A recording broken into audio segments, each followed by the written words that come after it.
Olá, amigos. Aqui é o Wagner Borges. Estou fazendo uma gravação para o programa Ensinamentos Extrafísicos e Projetivos.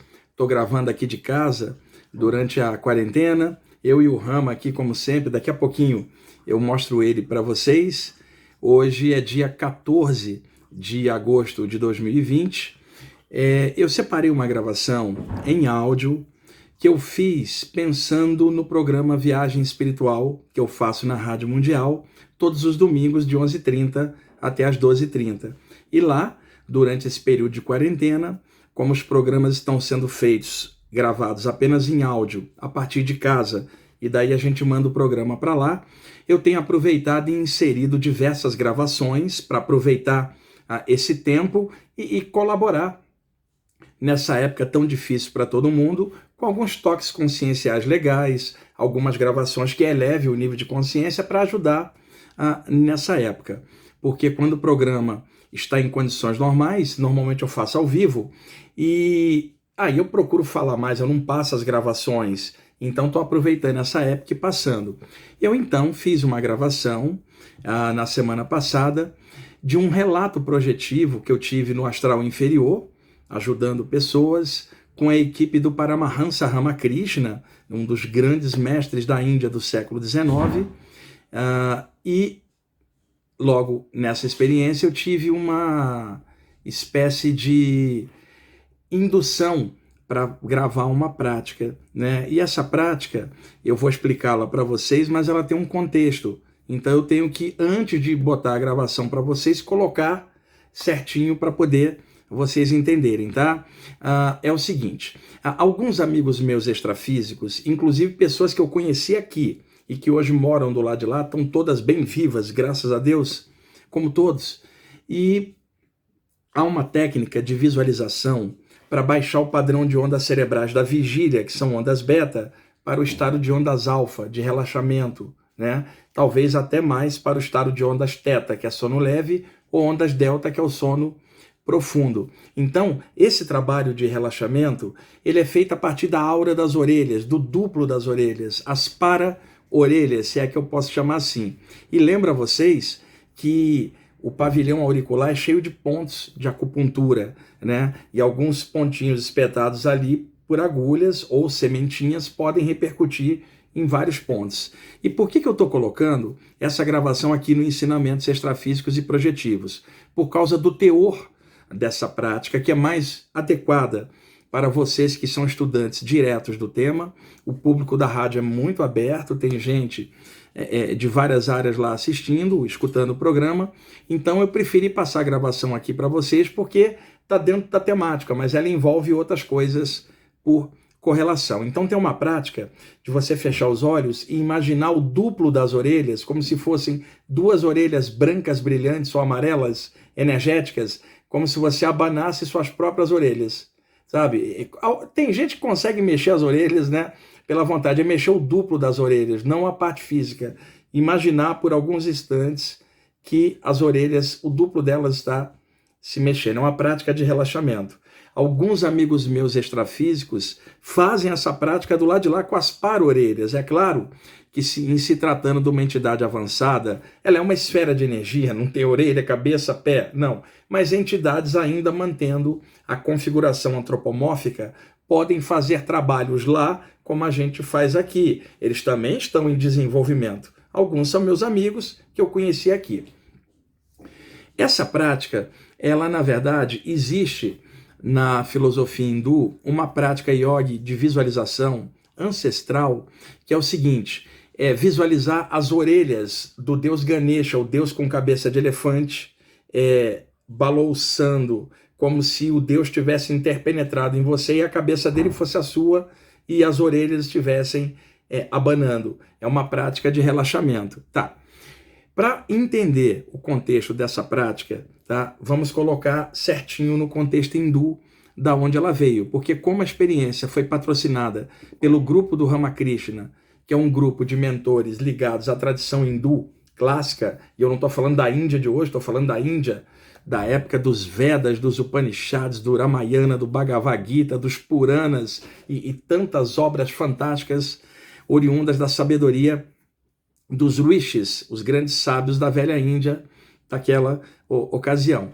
E aí, dentro da cosmogonia hindu, para colocar no contexto, fala-se do absoluto, supremo, todo que está em tudo, e chama-se Brahman, que seria o nosso conceito aqui de Deus num sentido macro. Não está se falando de um cara barbudo, branco, lá em cima, velhinho, não é isso não. É um contexto de algo maior que não dá sequer para ser nomeado ou visualizado. Porém, esse conceito da divindade num sentido macro, ele não é bem compreendido pelas mentes que estão reencarnadas na Terra, ainda presas à ideia da forma, porque estamos conectados ao corpo humano e usamos a referência de forma nas coisas, inclusive quando visualizamos algo. Então, os mestres da Índia dividiram a noção do absoluto em 3 aspectos, chamados Trimurti ou Ishwara. Esses 3 aspectos são Brahma, Vishnu e Shiva. Brahma, criação, Vishnu, preservação e Shiva, transmutação ou transformação.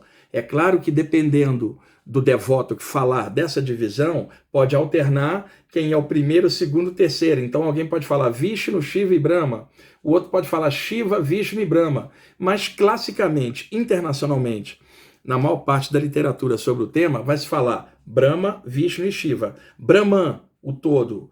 Ao subdividir, no contexto hindu, Brahma, que é a mente cósmica, a criação, Vishnu, que é o coração universal, o poder da regeneração e do amor, e Shiva, o poder da energia de transformação. Então, criação, preservação e transformação.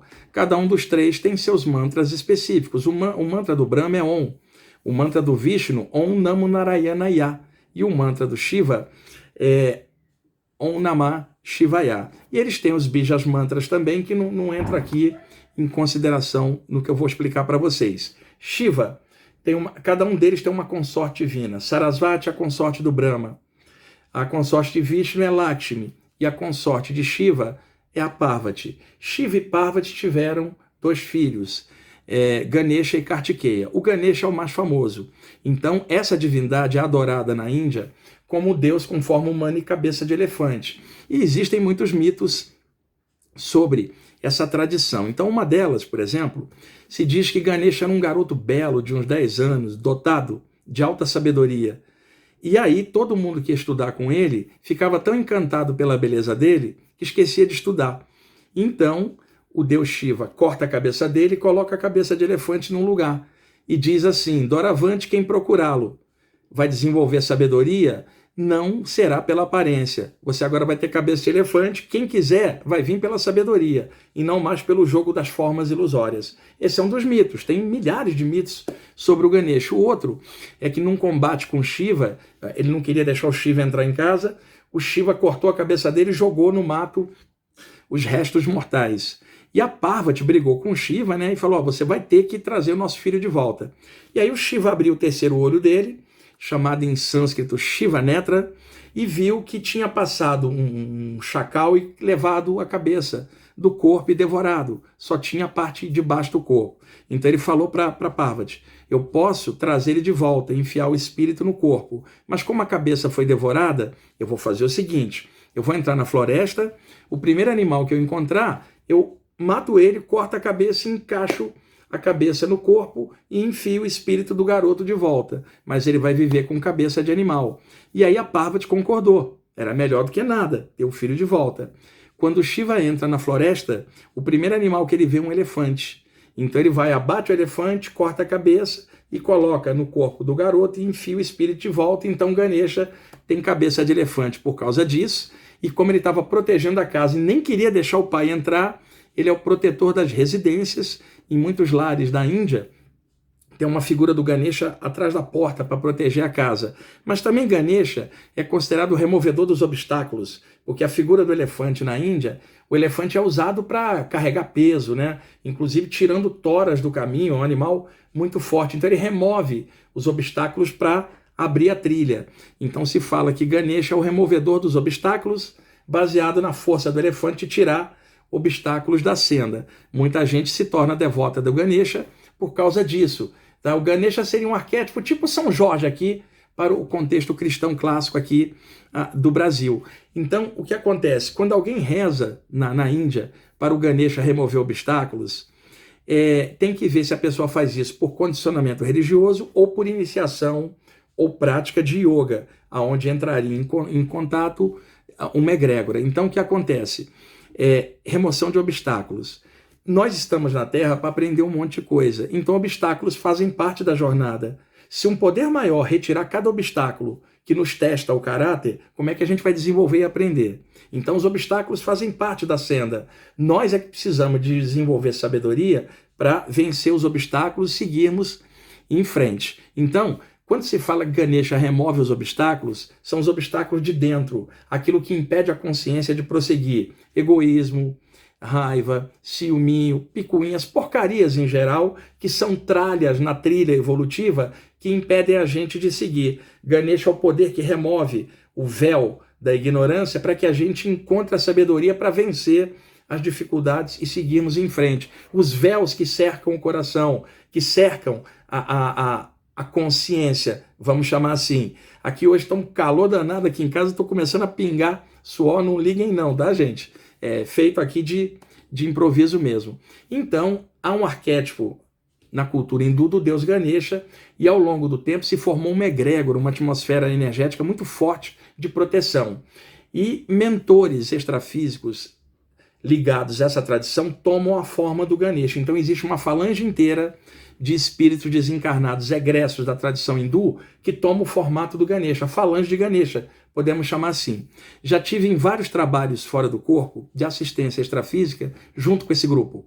E muitas vezes, né, até devido a ligações de vidas passadas que eu tenho com a tradição da Índia e que não importa no momento, porque eu sou bem brasileiro, estou aqui, eu trabalho no Brasil e o meu lugar aqui é o Brasil. O Brasil é o lugar maravilhoso para estar encarnado, apesar dos problemas, e aqui é muito bom para a gente trabalhar a parte espiritual com liberdade. Apesar da desorganização social, política e religiosa, a gente tem uma liberdade de expressão espiritual que eu acho que não há em lugar nenhum do mundo, e a gente precisa lutar e preservar por essa preservação das nossas liberdades de expressão cultural, política, religiosa, para a gente estar sempre com a mente aberta e respeitando o credo do outro, o caminho do outro, e todo mundo em harmonia como sociedade civilizada e avançando. Então, várias vezes eu estive fora do corpo num templo extrafísico dedicado ao deus Ganesha.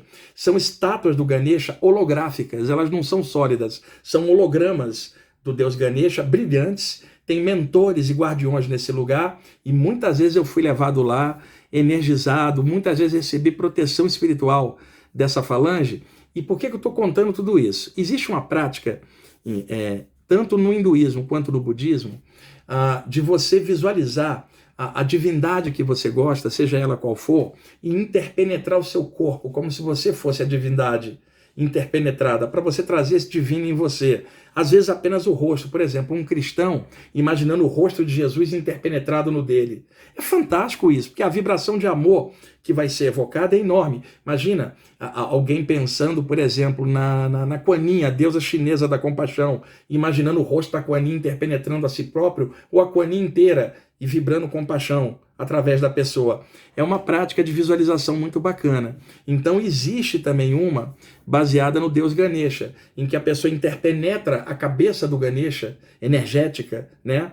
E ela imagina o rosto do Ganesha brilhando dentro do rosto dela para limpar a atmosfera de formas mentais pesadas na aura do rosto e da cabeça. Acontece que existe uma prática que eu aprendi com esse grupo de mentores desse tempo do Ganesha do lado de lá, que é interpenetrar o rosto do Ganesha, vamos dizer, no para-rosto, no rosto extrafísico, e imaginar as orelhonas dele, de elefante, dentro das suas orelhas, como um duplo, como se as para-orelhas suas fossem as para-orelhas dele, e aí começar a balouçar as para-orelhas do Ganesha no lugar das suas para-orelhas, como se fosse o Ganesha balouçando através de você as duas orelhas de abano do elefante, por vários minutos, quietinho. Isso induz o estado de ondas cerebrais a relaxar. Então, na gravação, eu estou explicando essa prática, eu estou explicando o relato projetivo, é um monte de coisas, e eu achei melhor colocar aqui no programa Ensinamentos Extrafísicos e Projetivos para vocês. E essa explicação que eu estou fazendo antes, ela é necessária para explicar o contexto e por que as orelhas do Ganesha, senão a gravação ia ficar sem pé e sem cabeça. Tem gente que às vezes quer ir direto da gravação e acha que a explicação não é necessária. Vocês estão vendo como é necessária, para deixar tudo bem claro e explicado. Não precisa ser hindu ou seguir qualquer filosofia oriental para fazer uma prática dessa. A ideia do Ganesha é legal porque as orelhas são grandonas. Para fazer isso com Jesus ou Buda, a orelha é humana, mas as orelhas do Ganesha dá essa ideia e melhora a memorização também. Então seria legal fazer na hora de deitar um pouquinho, mas sempre. Está irritado, sempre faz um pouco. E alguém vai falar assim, durante quanto tempo eu devo fazer essa técnica? Todas as vezes que você deitar o resto da sua vida, que tal? Isso não é uma técnica,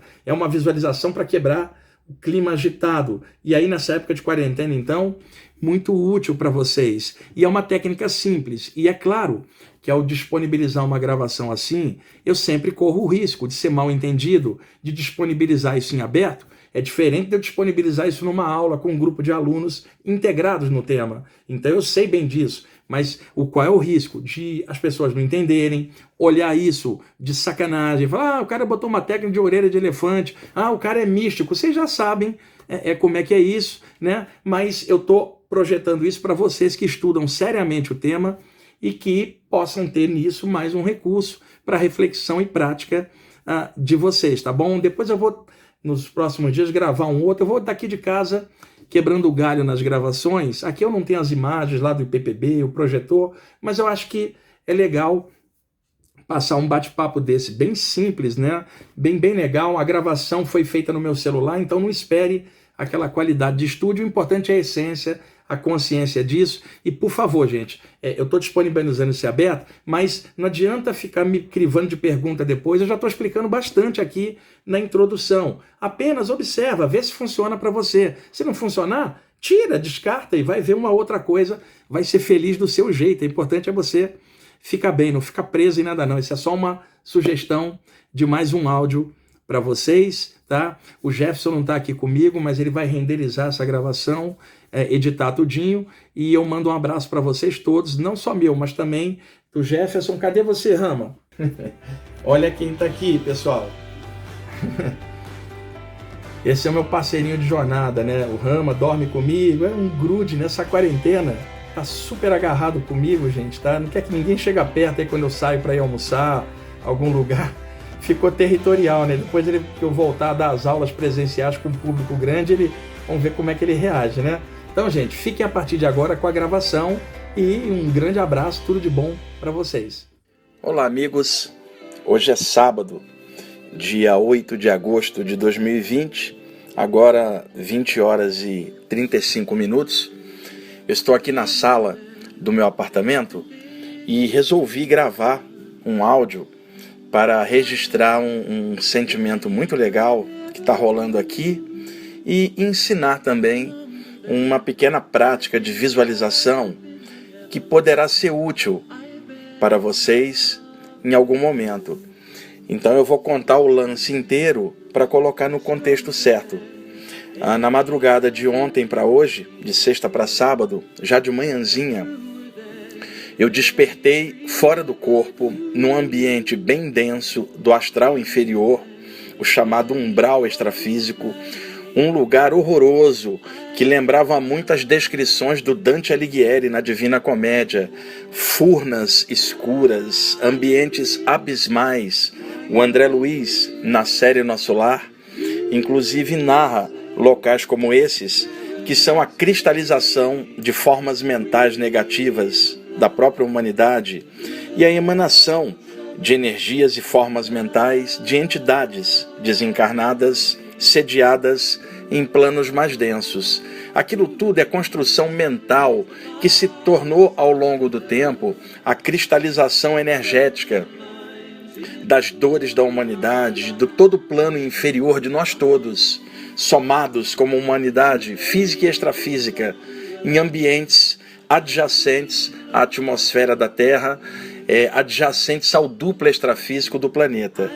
Então, é normal para médiuns, curadores, projetores de várias áreas serem levados por mentores extrafísicos para fazer assistência espiritual nesses lugares. As maneiras e motivos disso ficam por conta dos mentores. Cabe as pessoas projetadas nestas tarefas apenas servir em nome da luz, irradiar uma energia de cura e atender a todos os sofredores que encontrar na sua jornada extrafísica e ter compreensão e ajudar da forma que for possível. Então, eu me vi num ambiente desse aplicando passes com as mãos extrafísicas em várias entidades caídas que estavam sendo resgatadas para fora desses ambientes, para templos de cura no astral superior. E havia um facho de luz em cima de mim, vindo de inteligências extrafísicas mais avançadas, que coordenavam esse trabalho ali, naquele ambiente tão sofrido, e não havia só eu ali. Eu vi outras pessoas projetadas de vários lugares do mundo, homens e mulheres de vários lugares, vi entidades desencarnadas também ali atuando junto com eles, e eu estava muito alegre, embora o ambiente estivesse muito pesado, e a alegria que eu tinha era minha mesmo, ela não vinha do alto, era minha, do meu próprio coração, do meu próprio jeito de ser. Eu estava ali ajudando. No ambiente pesado, haviam petardos energéticos emanados por inteligências malévolas extrafísicas para tentar atrapalhar aquela assistência, mas havia uma cobertura, escudos energéticos dos mentores, e cabia a mim e a quem estava ali projetado fazer o seu melhor para ajudar na transição dessas entidades sofredoras para outro plano. E eu ali, mentalmente conversando com aqueles espíritos caídos, dando força, brincando com um e outro do meu próprio jeito, mas com seriedade. Quando eu falo brincar, eu falo, levanta aí, vamos lá. Aquele meu jeito mesmo de ser natural. Em determinado instante, por aquela coluna de luz por sobre mim, e que também estava sobre os outros projetores, desceu uma alegria maior ainda, que esta não era minha. Ela vinha de um plano superior, e então eu não sabia exatamente quem era, mas eu reconhecia a energia do Paramahansa Ramakrishna nessa alegria secreta, e sabia, inclusive, nessa energia, que ele também estava dentro de uma luz no plano onde ele estava, que vinha de um plano maior da Mãe Divina, sei lá como, e que também descia nele, dele descia sobre mim, e as pessoas projetadas ali, e trabalhadores extrafísicos da falange do Ramakrishna, do grupo de mentores dele, que ajudam a humanidade, que também estavam ali. E aí depois eu fui puxado pelo cordão de prata, com aquela característica sensação de repuxe na nuca extrafísica, e caí dentro do corpo. Eu estava deitado com o corpo físico para o lado direito, eu caí dentro do corpo com aquele solavanco clássico, e abri os olhos imediatamente, a lembrança extrafísica intacta na minha mente, e eu fiquei ali quietinho, né, recordando tudo aquilo, levantei, meditei em cima daquilo, tá? E fui ao banheiro, tomei água depois, sentei um pouquinho, meditei, e aí voltei a dormir na parte da manhã, que eu não lembro nada, mas eu sei que aconteceu uma outra coisa, mas na hora que eu caí dentro do corpo, o meu cérebro travou essa memória. Eu passei o dia hoje lembrando um pouquinho dessa experiência, assim como tantas outras iguais a essas, ao longo do tempo. E muita gente pensa que caras como Ramakrishna, mestres como ele, estão num paraíso ocioso no mundo espiritual elevado. Que nada, esse pessoal avançado não esqueceu da gente não, eles estão trabalhando invisivelmente dos planos onde eles estão, coordenando equipes extrafísicas de assistência invisível à humanidade. Naturalmente, mais nos planos extrafísicos adjacentes, porque aqui no plano físico a gente tem que se virar com as coisas e dificuldades daqui, porque é o momento da gente aprender com as provas daqui. Então é muito legal registrar isso, a ação de um grande mestre e sua equipe extrafísica ajudando secretamente no invisível do mundo. Passei a tarde do sábado trabalhando, revisando diversos textos, acertando uma série de coisas de trabalho meu mesmo, coisas do site do IPPB, enfim, uma série de coisas. Agora de noitinha, eu assisti o segundo tempo da final do Campeonato Paulista, Palmeiras e Corinthians. O Palmeiras ganhou nos pênaltis. E aí acabou, eu fui descer com Rama para andar. Uma coisa ainda que eu esqueci, era quase 2 horas da tarde, eu desci para andar com o Rama aqui no quarteirão, né? Botei máscara, normal, desci com ele, eu dou 2 voltas com ele, uma na hora do almoço e uma à noite. E nessa época de quarentena ele está muito grudado comigo, fica o tempo inteiro comigo, né? Eu só tenho saído para almoçar, pegar almoço e andar com ele. Eu estou isolado aqui, como vários de vocês, há meses, sozinho, né? É praticamente prisão domiciliar. Eu fico sozinho não, eu e o Rama, o tempo inteiro aqui. E aí, andando com ele, por várias vezes vinha na minha mente a imagem do deus Ganesha, filho de Shiva e Parvati, o deus com cabeça de elefante, removedor dos obstáculos, que vocês tanto conhecem, já estudaram comigo, os arquétipos, os simbolismos desta presença tão forte na egrégora do hinduísmo, mas que muita gente de outros povos e culturas também sente essa força e também estão ligados. E fiquei lembrando várias vezes, particularmente das orelhas do Ganesha, que é aquelas orelhas grandonas da cabeça do elefante. E tem uma prática que eu ensinei algumas vezes para alguns grupos, que é fechar os olhos e imaginar as orelhas do Ganesha interpenetrado em suas próprias orelhas aqui, e imaginar que essas orelhas estão abanando, simplesmente balançando para lá e para cá, como um elefante faz com as suas próprias orelhas, e ficar alguns minutos ali, de olhos fechados, balouçando o duplo das orelhas, vamos chamar assim, com a imagem dessas orelhas, como se fossem as orelhas do Ganesha interpenetradas nas próprias orelhas. Eu já ensinei isso várias vezes para vários grupos, no IPPB, no Espaço Origens e outros grupos por aí. Fiquei lembrando disso. E só de lembrar disso me vinha novamente uma alegria interna, uma coisa muito bacana. E aí passou, eu voltei para casa de tarde, trabalhei, assisti o segundo tempo do jogo, acabou, fui completar o trabalho, sentei em frente ao computador e comecei a escrever. Um pouquinho antes, logo quando acabou o jogo, eu desci novamente com o Rama. E andando aqui no quarteirão, o jogo tinha acabado. O Palmeiras venceu nos pênaltis, a galera comemorando, normal, do mundo natural. Mas não era isso, não. Eu estava observando uma escuridão permeando o quarteirão.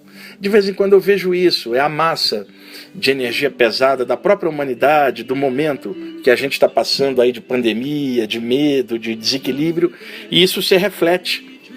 Eu vejo o duplo extrafísico totalmente escuro, poluído, né? E a gente, tomara, Deus nos ajude a atravessar isso de forma melhor, para a gente aprender algo com isso e sair melhor como humanidade no final dessa crise. E é claro, quando eu vejo uma coisa dessa, eu procuro me preservar o Rama energeticamente, para não ser intoxicado por energias intrusas ambientais. Dentro da minha casa, no meu apartamento, eu estou dentro de um campo de energia legal, estou protegido, mas quando você vai para a rua, você está dentro do campo geral, que está zoado, está caótico. Então aquilo bate uma certa tristeza de ver aquilo, de perceber que você tem que andar e se fechar energeticamente e que você não pode fazer nada para mudar esse contexto mundial. Você só pode ficar bem e irradiar algo bom na pequena parte, no espaço pequeno da vida onde você está. E aí eu voltei para casa, sentei em frente ao computador e fui completar o material aqui no computador, o meu Mac aqui na sala. E aí, de repente, veio de novo a memória das duas orelhas do Ganesha balouçando no lugar das minhas orelhas, e bateu aquela onda de alegria. Aí o que eu fiz? Eu estava com o computador aberto, fechei os olhos e comecei a balouçar as orelhas do Ganesha no lugar das minhas, seguir aquilo que estava vindo na minha mente, e aí o meu chakra frontal deu um clarão branco, né? O chakra laríngeo também acendeu, mas o principal foi o chakra coronário. Ele deu uma estufada para fora, um balonemão, uma dilatação para fora, numa energia branquinha brilhante. Os três chakras de cima, coronário, frontal e laríngeo, ativados na cor branca purinha fluorescente, numa pulsação serena, suave e ao mesmo tempo de contentamento, de alegria. Aí, para minha surpresa, eu via mentalmente, por clarividência, o Paramahansa Ramakrishna sentado num ambiente extrafísico que plasmava um jardim que lembrava muito o Panchavati, né, que era um grupo de 5 árvores que tinha no templo do Ramakrishna no século XIX, que ele gostava de meditar ali. E aí eu vi ele sentado, concentrado, né, e atrás dele a imagem do espaço sideral. Então é como se ele abrisse os olhos e o chakra frontal dele brilhasse bastante, e ele começou mentalmente a conversar comigo. E aí ele falou assim: você ainda se lembra das orelhas do Ganesha? E aí eu percebi claramente que foi ele que tinha projetado, desde a parte da tarde, a ideia das orelhas do Ganesha. Era ele que estava patrocinando o trabalho extrafísico fora do corpo na madrugada, lá no umbral. E aí plasmou, como se fosse atrás dele, um corpo de mulher no meio do espaço sideral, que era um reflexo, uma plasmagem da ideia da Mãe Divina, né? E o espaço sideral sendo sua pele, cheia de estrelas. E aí ele começou a rir. E aí falou assim: e aí, você tá rindo aí embaixo? E eu, naquela energia de alegria, falou assim: quanto maior a escuridão de fora, maior tem que ser a sua alegria por dentro para contrabalançar.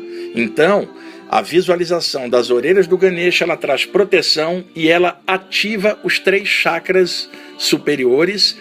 Faça com mais frequência para enfrentar as turbulências do mundo e trazer uma alegria interna, né? E aí ficou rindo e a imagem dele foi sumindo. Eu então fiquei ali naquela energia de contentamento, né? Sentia também uma energia de um ser superior sobre ele, né? Posso chamar de Mãe Divina, o que quer que seja, o nome que eu falar não designa o amor maior das coisas. E aí aquela alegria desceu. E eu então pensei em escrever algo para registrar isso, mas eu achei que ficaria muito pobre eu escrever isso, então resolvi gravar esse áudio para contar essa experiência para vocês e pedir para quem possa, faça essa prática de visualização das orelhas do Ganesha abanando. Tem um templo extrafísico dedicado a Ganesha que eu já fui projetado várias vezes lá, e as entidades lá todas tomam a forma do deus Ganesha. É um templo lindo, de cristal, uma coisa linda, uma colônia extrafísica dedicada ao arquétipo do Ganesha, que é de proteção, de alegria. E essa prática de fazer as orelhas balançarem tranquilamente, não é vibrar as orelhas, é balançar, abanar o duplo das orelhas, como se fossem as orelhas do Ganesha, as orelhas de um elefante. E é isso, se puderem fazer um pouquinho, pode trazer algo bom para vocês. Por isso eu quis registrar essa gravação aqui para vocês.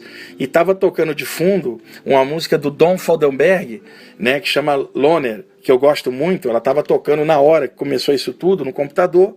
Eu estou deixando ela aqui de fundo para vocês. E um grande abraço também.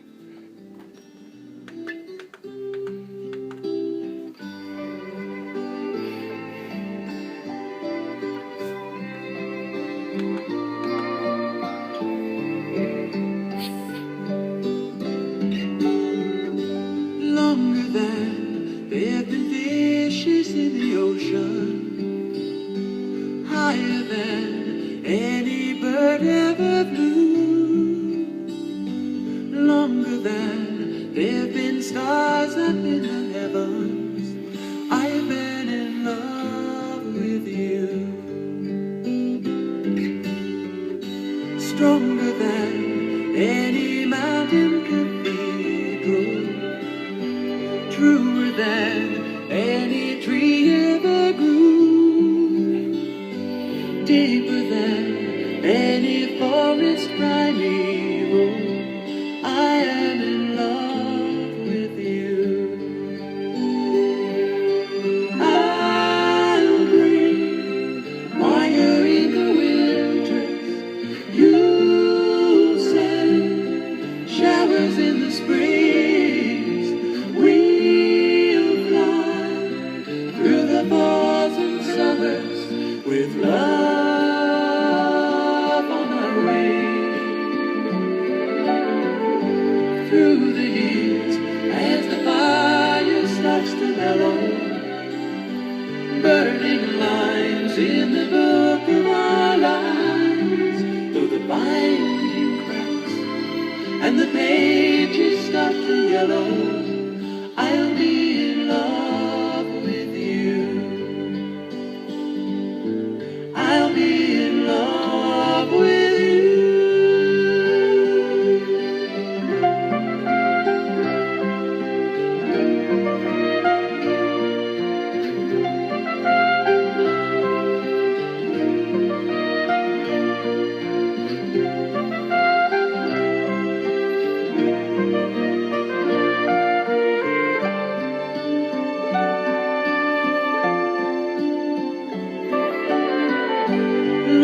than there have been fishes in the ocean, higher than any bird ever flew, longer than there have been stars up in the heavens. I've been in love